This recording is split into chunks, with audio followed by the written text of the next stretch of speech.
MIB man in black, আর এদিকে আমিও last finishing দিয়ে দিলাম। আমার ড্রাইভার আমাকে আর রাজেশদাকে নিয়ে এলো লাঞ্চ করাতে। আহারে বাহারে ফ্যামিলি রেস্টুরেন্টে আমরা লাঞ্চটা সারলাম, কিন্তু দুঃখের বিষয় সবার লাঞ্চ হয়ে গেছে আর সবার শেষে আমার জন্য আসলো এক বাটি স্যুপ।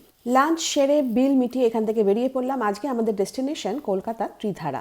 মৌড়ে চেবাতে চেবাতে আর গল্প করতে করতে পৌঁছেও গেলাম ত্রিধারাতে।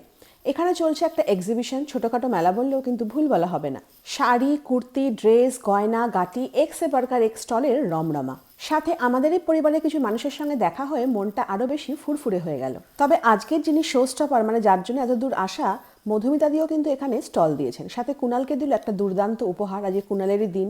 মাঝে আমিও এই স্টল ওই স্টল ঘুরে ঘুরে দেখছিলাম। মনটা আমার অনেক বড়, তো তাই কুণালকে একটা টি শার্টও সুন্দর করে গিফট করে দিলাম। এখানে আবার কালচারাল প্রোগ্রামও চলছে, সাথে কত গুণী মানুষজন যে এখানে স্টল দিয়েছেন একটুখানি ঘুরেও দেখে নিলাম।